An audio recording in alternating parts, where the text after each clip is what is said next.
नमस्कार, स्वागत है आप सभी का। मैं हूं आपके साथ हितेश व्यास।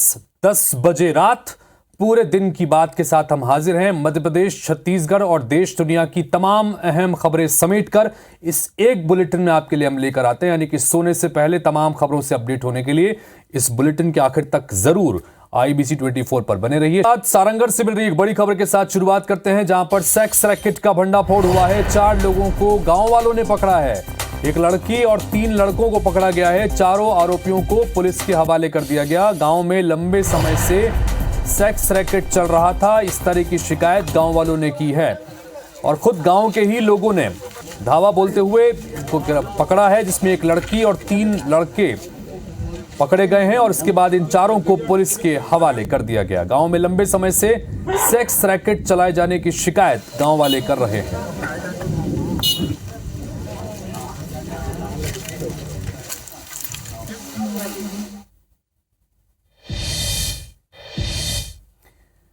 तो केंद्रीय गृह मंत्री अमित शाह के दौरे को लेकर छत्तीसगढ़ की राजनीति गरमाई हुई है। सीएम भूपेश बघेल ने चुटकी लेते हुए कहा कि कल सरोज दीदी का जन्मदिन है, हो सकता है उनका जन्मदिन मनाने के लिए वो आ रहे हों। इधर सीएम के बयान पर भाजपा प्रदेश अध्यक्ष अरुण साव ने पलटवार किया।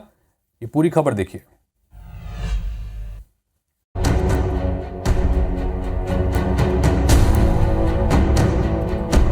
इस साल के आखिर में छत्तीसगढ़ में चुनाव होने वाले हैं और प्रदेश की सत्ता में वापसी के लिए बीजेपी ने अब जोर लगाना शुरू भी कर दिया है। केंद्र के बड़े नेताओं का छत्तीसगढ़ आना जाना शुरू हो गया है। इसी कड़ी में गुरुवार यानी कल केंद्रीय गृह मंत्री अमित शाह दुर्ग में रहेंगे, जहां वो कार्यकर्ताओं को भी संबोधित करेंगे, जिस पर अब सीएम भूपेश बघेल ने तंज कसा है। भाई कल 22 तारीख है, सरोज दीदी का जन्मदिन है?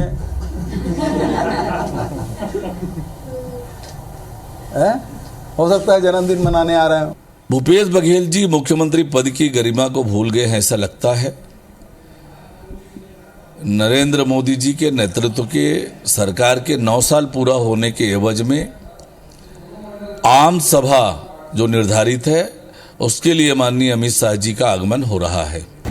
धर्मांतरण पर दिए केंद्रीय मंत्री गिरिराज सिंह के बयान पर सीएम भूपेश बघेल ने पलटवार किया और कहा कि बीजेपी के समय में सबसे ज्यादा चर्च बने हैं। जाहिर है इस साल के आखिर में चुनाव है, तो दोनों दल एक दूसरे को घेरने की कोई कसर छोड़ना नहीं चाहते।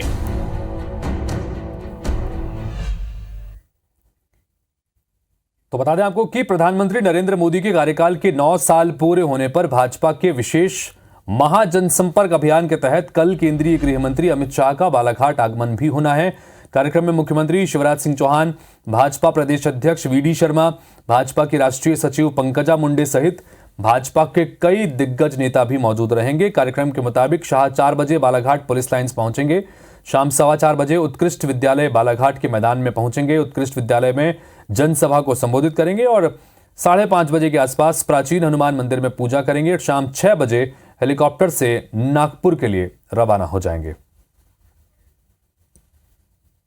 चूंकि ऑलरेडी एक Z+ सिक्योरिटी प्रोटेक्टी हैं अमित शाह जी और थ्रेट परसेप्शन भी ज़्यादा है, प्लस बालाघाट एक बहुत सेंसिटिव एरिया है, तो किसी भी तरह से कोई भी सुरक्षा संबंधी हम लोग कोई भी कमी नहीं रख पाएँ, इसका पूरा फोकस किया जा रहा है। इस देश में हमारे लिए सौभाग्य का विषय है।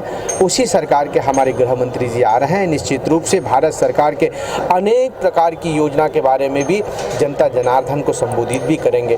हम भारतीय जनता पार्टी के कार्यकर्ताओं को, हमारे सभी लोगों के लिए गर्व और सौभाग्य का विषय है।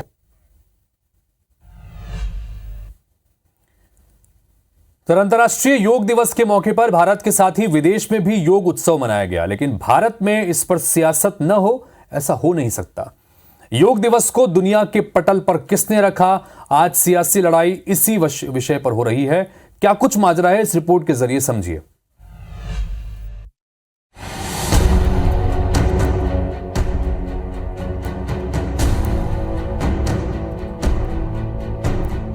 योग दिवस के मौके पर भले ही पूरे देश में योग उत्सव मनाया जा रहा हो, लेकिन सुबह सुबह ही कांग्रेस ने पूर्व प्रधानमंत्री जवाहरलाल नेहरू की शीर्षासन करते फोटो ट्वीट की।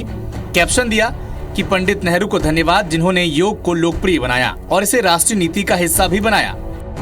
लेकिन कांग्रेस नेता शशि थरूर ने ट्वीट कर बीजेपी वालों को खुश कर दिया। थरूर ने कांग्रेस के ट्वीट को कोट करते हुए लिखा, जरूर हमें उनका भी धन्यवाद करना चाहिए जिन्होंने योग को पुनर्जीवित कर लोकप्रिय बनाया।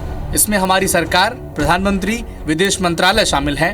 इधर कांग्रेस के विधायक और पूर्व मंत्री पीसी शर्मा ने योग दिवस को लेकर प्रधानमंत्री मोदी और बीजेपी नेताओं की खिंचाई कर दी।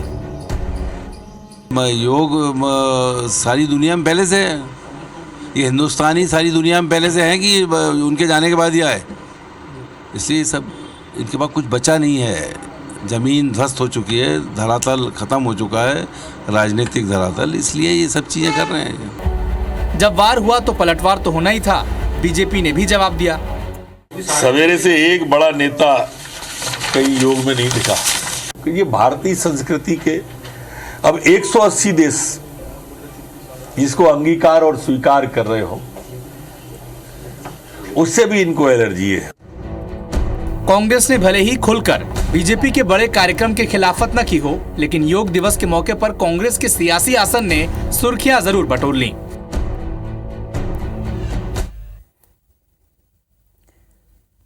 छत्तीसगढ़ के सुकमा जिले में नक्सल मोर्चे पर तैनात सीआरपीएफ जवानों ने भी योग कर अंतर्राष्ट्रीय योग दिवस मनाया। दोरनापाल में सीआरपीएफ की 150वीं, 223वीं और 74वीं बटालियन के जवानों ने योग किया। जवानों के योग शिविर में स्थानीय लोग भी शामिल हुए, जहां पर सीआरपीएफ के अधिकारियों ने योग कर स्वयं को स्वस्थ रखने की बात कही और निरोग रहने का संदेश भी दिया। किसी भी प्रकार की बीमारी, पाचन तंत्र की कमी।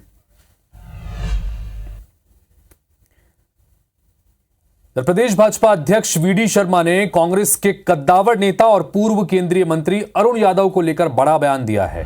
वीडी शर्मा के बयान से सवाल उठ रहा है कि क्या अरुण यादव बीजेपी का दामन थाम सकते हैं। दरअसल जबलपुर में मीडिया से बातचीत में वीडी शर्मा ने अरुण यादव को यह सलाह दी है कि वो जल्दबाजी ना करें, स्पेस बनाकर रखें। न जाने आने वाले समय में उन्हें कौन सा बड़ा निर्णय लेना पड़ सकता है। वीडी शर्मा ने सलाह के जरिए यह जताने की कोशिश की है कि अरुण यादव कांग्रेस में परेशान हैं और सीधे उनके यानी वीडी शर्मा के संपर्क में भी हैं। आगे वीडी शर्मा ने आरोप लगाया कि कांग्रेस ने हर जमीनी कार्यकर्ता को परेशान किया है। कांग्रेस दल नहीं, परिवार की पार्टी बनकर रह गई है, जिसमें वही आगे बढ़ेगा जो दरबारी हो। आगे वीडी शर्मा ने कहा कि कांग्रेस में अरुण यादव, सचिन पायलट और जीतू पटवारी जैसे नेता परेशान हैं, लेकिन सब ये समझ लें कि वहां सिर्फ दरबारी ही आगे बढ़ेंगे। कांग्रेस में सिर्फ और सिर्फ पुत्रों को आगे बढ़ाने की लड़ाई चल रही है। कांग्रेस कोई दल नहीं है, कांग्रेस के परिवार के द्वारा संचालित है, तो परिवार का जो दरबारी होगा उससे अवसर मिलेगा। मैंने अरुण यादव जी को एक दिन कहा था कि अरुण जी थोड़ा जल्दबाजी मत करो, समय देख करके स्पेस रखिए, पता नहीं कल क्या करना पड़े आपको। तो छत्तीसगढ़ कांग्रेस संगठन में कई लोगों के प्रभार में फेरबदल किया गया है। प्रदेश अध्यक्ष मोहन मरकाम ने 6 पदाधिकारियों के प्रभार में बदलाव किया है। प्रभारी महामंत्री रवि घोष को बस्तर संभाग का प्रभारी बनाया गया है। प्रभारी महामंत्री अमरजीत चावला को रायपुर शहर का प्रभारी बनाया गया है। साथ ही उन्हें यूथ कांग्रेस और एनएसयूआई का भी प्रभारी बनाया गया है। अरुण सिसोदिया को संगठन और प्रशासन का नया प्रभारी महामंत्री बनाया गया है। अरुण सिसोदिया ने कहा कि कार्यकर्ता का सम्मान, संगठन में अनुशासन की बहाली और 2023 में राज्य में फिर से कांग्रेस सरकार बनाना उनकी प्राथमिकता होगी। उनसे बातचीत की हमारे सहयोगी राजेश राज ने। इस साल विधानसभा चुनाव है और चुनाव से ठीक पहले कांग्रेस संगठन में कुछ फेरबदल किए गए हैं और संगठन में जो प्रभारी महामंत्री नए बने हैं अरुण सिसोदिया जी, वो हमारे साथ हैं, बातचीत करेंगे। तो किस तरह देखते हैं नए जिम्मेदारी को और क्या कुछ प्रायोरिटी में? देखिए, संगठन में जिस तरह की जिम्मेदारी आज प्रदेश अध्यक्ष आदरणीय मोहन मरकाम जी द्वारा दिया गया है और मुझ पर एक भरोसा किया उन्होंने, वैसे भी छत्तीसगढ़ भरोसे की सरकार है और भरोसे का संगठन है। मेरी कोशिश रहेगी कि अध्यक्ष जी के जो भी उनकी जवाबदारी मिले उस पर खरा उतरूं और कांग्रेस कार्यकर्ताओं को उनका सम्मान और साथ साथ अध्यक्ष के निर्देशों का अक्षरशः पालन करा सकूं। एक प्रायोरिटी, एक या दो अगर आप जो गिनाना चाहें कि आप क्या करना चाहें? देखिए, सबसे बड़ी बात है कि संगठन में अनुशासन को अपन लोग बना के अच्छे तरीके से लागू कराने का प्रयास करेंगे कि ताकि जब अनुशासन रहता है तो निसंदेह जो उसका परिणाम होता है वो बहुत बेहतर आता है और साथ ही साथ जो सरकार की योजनाएं और संगठन के काम को निचले स्तर तक हम पहुंचाने का प्रयास करेंगे। तो ये है कांग्रेस के नए संगठन प्रभारी महामंत्री और कहा कि अनुशासन और 2023 में फिर से कांग्रेस की सरकार बनाना इनकी प्रायोरिटी में है। कैमरा पर्सन नरेंद्र के साथ राजेश राज, IBC 24 रायपुर। छत्तीसगढ़ में साल 2006 में सामने आए इंदिरा प्रियदर्शनी बैंक घोटाले में बिलासपुर हाईकोर्ट ने जांच के आदेश दिए हैं, जिस पर मुख्यमंत्री भूपेश बघेल ने ट्वीट किया है और लिखा कि नार्को टेस्ट में प्रमुख अभियुक्तों में से एक उमेश सिन्हा ने बताया था कि उसने तत्कालीन मुख्यमंत्री डॉक्टर रमन सिंह और उनके मंत्रियों अमर अग्रवाल, बृजमोहन अग्रवाल, रामविचार नेताम सहित कई भाजपा नेताओं को करोड़ों रुपए दिए थे। बैंक संचालकों सहित कई अन्य लोगों को भी पैसे दिए गए। मुख्यमंत्री ने आगे लिखा कि भ्रष्टाचार उजागर होना चाहिए, दोषियों को सजा मिलनी ही चाहिए। बता दें कि साल 2006 में करीब 28 करोड़ रुपए की हेराफेरी का मामला सामने आया था। पुलिस ने तत्कालीन बैंक मैनेजर का नार्को टेस्ट भी करवाया था। नार्को टेस्ट में उमेश सिन्हा ने कई चौंकाने वाले खुलासे किए थे। संचालक मंडल के 11 सदस्यों की गिरफ्तारी भी इस मामले में हुई थी और अब हाईकोर्ट के निर्देश के बाद इस मामले में फिर से जांच होगी।